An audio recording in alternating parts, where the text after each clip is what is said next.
디도서 3장입니다. 디도서 3장 1절로 7절까지 말씀을 받겠습니다.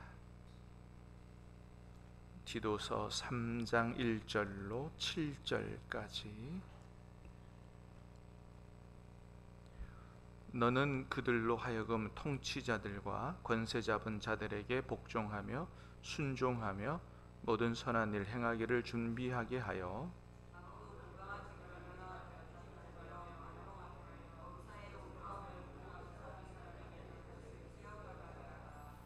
우리도 전에는 어리석은 자요 순종하지 아니하는 자요 속은 자요 여러 가지 정욕과 행락의 종로로 탄 자요 악독과 투기를 일삼은 자요 가증스런 자요 피차 미워한 자였으나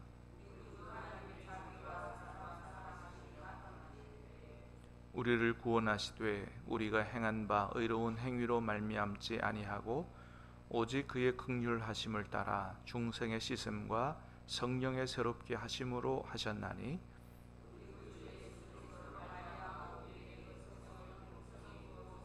같이 읽습니다.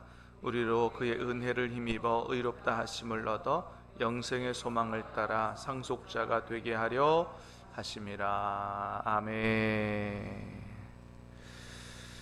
자, 오늘 본문에서는 그리스도인들이 국가나 세상 사람들에 대해서 어떤 태도로 살아가야 되는가에 대한 말씀입니다. 자, 먼저 국가에 대하여입니다. 1절 말씀 다시 한번 보겠습니다. 시작. 너는 그들로 하여금 통치자들과 권세 잡은 자들에게 복종하며 순종하며 모든 선한 일 행하기를 준비하게 하며.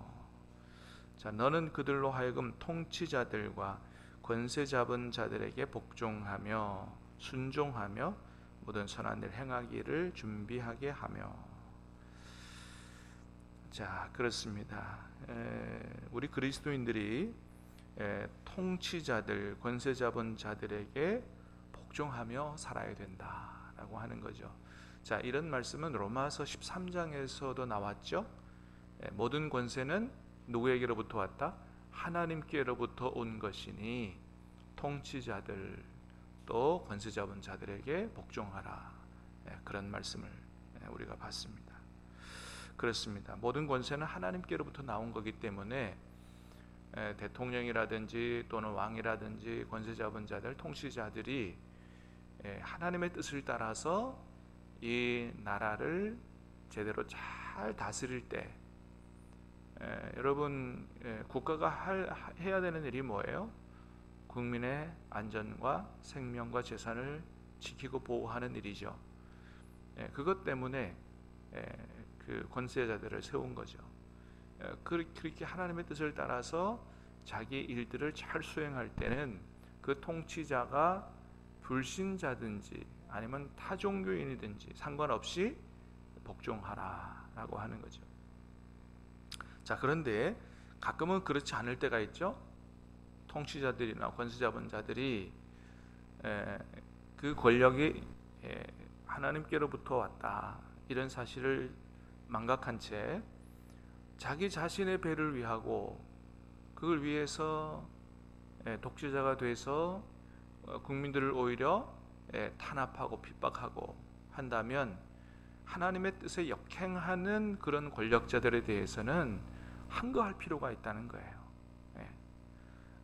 하나님의 뜻은 그런 것이 아니기 때문에 항거할 필요가 있다. 그래서 이 땅에 공의와 정의를 세우는 것이 중요하다. 그것이 하나님 나라의 기본 정신이다라고 하는 거죠. 자, 그런데 공의와 정의를 세우는 게 중요한데, 그런데 하나님 기뻐하시는 나라가 공의와 정의를 세우는 것만으로 되느냐? 그렇지 않다는 거죠. 공의와 정의만 내세우면 잘못하면 사람을 죽일 수도 있습니다. 그래서 공의와 정의만이 아니라 그보다 더 중요한 게 필요한데 그게 뭐냐 하면 바로 사랑과 긍휼과 포용과 용납이 중요한 것입니다. 자, 그래서 2절 말씀에 그런 말씀을 하는 거예요. 자, 2절 말씀 같이 읽어보겠습니다. 시작. 아무도 비방하지 말며 다투지 말며 관용하며 범사의 온유함을 모든 사람에게 나타낼 것을 기억하게 하라. 그렇습니다. 아무도 비방하지 말고 다투지 말고 관용하며, 너그러운 거죠. 범사의 온유함으로 모든 사람에게 나타낼 것, 모든 사람들을 그렇게 대할 것을 기억하게 하라는 것입니다. 그렇습니다. 제가 이제 밖에 주민들을 좀 같이 섬기면서 한 단체의 대표를 맡아서 그 안에는 뭐 하나님을 안 믿는 사람들이 주로 대부분이니까 제가 이제 좀 그런 뭐 인내, 포용, 뭐 이런 용납, 좀 이런 자세를 가지고 사람들을 대했더니 거기에 좀 불만이 또 있는 사람들이 있더라고요. 같이 회의를 할 때 어떤 사람이 막 얼토당토 않는 얘기도 하고, 때로는 다른 사람을 막 공격하기도 하고, 막 그런 회의가 교회 회의하고는 영 다르더라고요. 때로는 막 살벌해요. 그런데 이제 그런 얘기를 하는 거예요. 대표님은 왜 저 사람이 저렇게 말하는데 그거를 그냥 보고만 계십니까? 그런 얘기를 하는 거예요. 공정하지 않다, 막 그런 얘기를 하는 거예요. 그래서 그런 얘기를 했어요. 나는 잘못된 것을 잘된 것이라고 얘기하는 사람은 아닙니다. 단지 그 얘기를 공개석상에서 안 할 뿐입니다. 회의가 끝나거나 며칠 후에는 그 사람에게 전화를 하거나 따로 만나서 그 회의상에 그때 그렇게 얘기한 것은 좀 잘못된 것 같다, 그렇게 다른 사람을 막 공격하고 하는 것은 좀 삼가해 줬으면 좋겠다, 제가 다 그렇게 이 얘기를 합니다. 그랬더니 하시는 말씀이, 그럼 뒤에서 그렇게 하면 누가 압니까? 다 있는 데서 그렇게 얘기해 주셔야 대표님이 공정하게 한다는 걸 알지요. 제가 그랬어요. 모든 일들을 다른 사람들이 다 보도록 해야 하는 것만은 아니라고 생각합니다. 이제까지 내가 이렇게 합니다 라고 보이는 그런 삶을 살아오지는 않았습니다. 그러나 내가 마땅히 해야 할 일들은 뒤에서든지 어떻게든지 다 하고 있습니다. 근데 마침 그 사람이 또 회의를 할 때 공개석상에서 다른 사람을 막 이렇게 공격할 때가 있었어요. 이제 그런 얘기 했죠. 그러면 지금 그런 얘기를 했던 본위원이 다른 사람을 공격할 때 제가 공개석상에서 그 잘못된 일이라고 막 그렇게 공개 저격을 했어야 됩니까? 그랬더니 그 사람이 그때 뭐라 그랬게요? 할 말이 없습니다. 잘못했습니다. 죄송합니다. 제가 제 자신을 돌아보겠습니다. 그런 얘기를 하더라고요. 여러분, 우리가 다른 사람의 잘못을 지적할 때 그걸 공개석상에서 그대로 그거를 얘기하면 상처를 받지요, 그죠? 그리고 인간관계가 다 깨지지요. 그래서 다른 사람의 잘못을 지적할 때는 공개 저격하는 게 아니에요. 근데 세상 사람들은 살벌하대요. 막 공개적으로 막 나이와 상관없어요. 우리 때는 생각도 못했던 일들을 막 자기보다 어른인데도 불구하고, 요즘 세대는 그런가 봐요. 막 아닌 건 아닌 거예요. 막 까는 거예요. 막 어떻게 막 교장 선생님한테 막 그냥 공개석상에서 막 대들고 학부모가 그러죠. 우리 때 상상도 못했던 일인데. 그래서 여러분 요즘 시대에 많이 그런 얘기 하잖아요. 뭐 공정, 뭐 이런 얘기 많이 하잖아요. 공의. 그런데 여러분, 그런 공정과 공의가 다 옳은 것만은 아니에요. 그것도 중요합니다. 그런데 그보다 더 중요한 건 뭐예요? 사랑하고 인내하고 긍휼히 여기고 포용하는, 용납하는 그런 것으로 공동체가 세워지고 그런 것으로 나라가 세워지는 거지.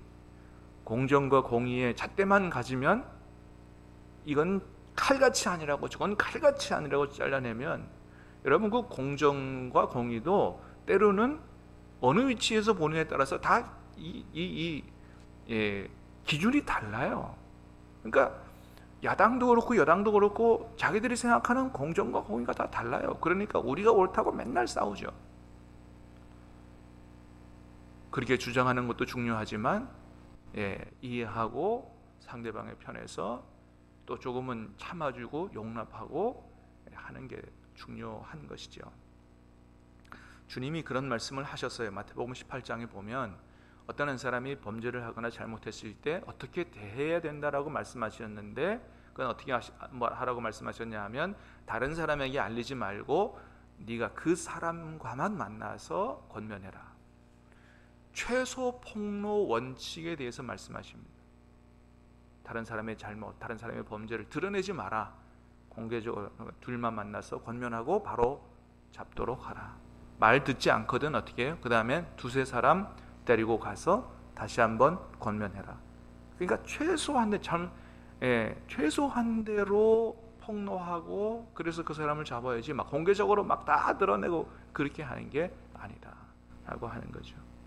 그렇습니다. 기본적으로 우리는 사람에 대해서 긍휼히 여기고 인내하고 포용하는 그런 자세를 가져야 된다. 왜 그래야 되느냐?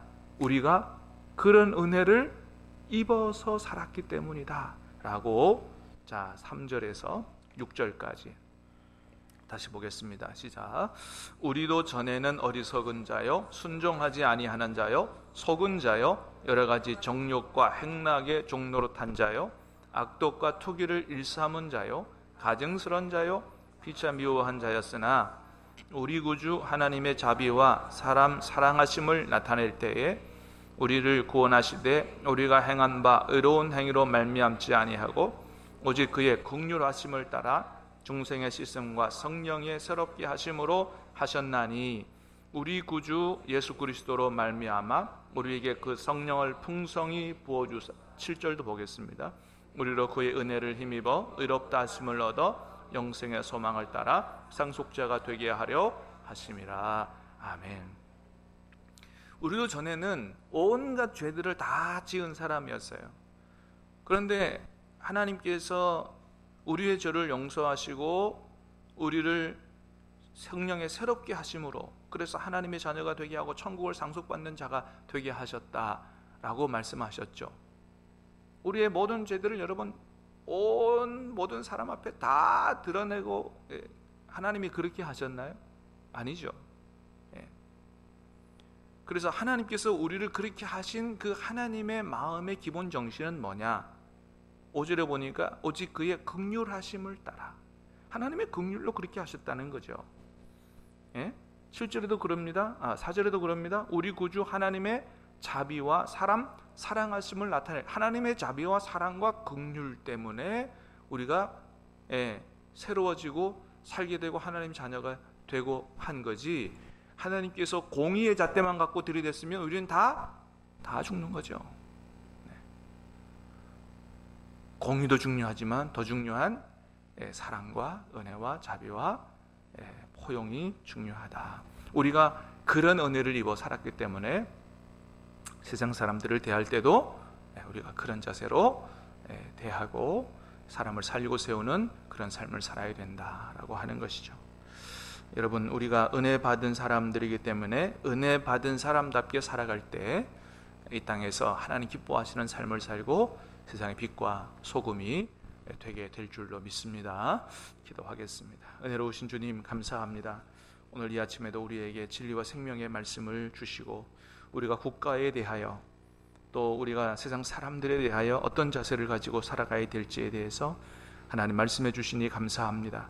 아버지 하나님, 우리도 하나님 앞에 무수히 많은 죄를 지은 사람들이지만 하나님 우리를 정의의 잣대로 대하지 않으시고 자비와 사랑과 긍휼로 대하셔서 우리의 모든 죄를 용서하시고 우리를 구원하셔 하나님 자녀 삼아 주셨으니 아버지 하나님 은혜 받은 사람답게 다른 사람을 대할 수 있도록 도와 주시옵소서.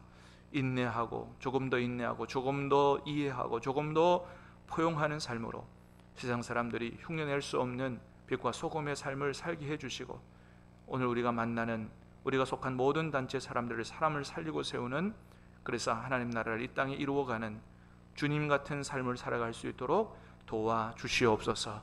오늘 하루의 모든 삶을 주님께 의탁하오며 예수님 이름으로 기도하옵나이다. 아멘.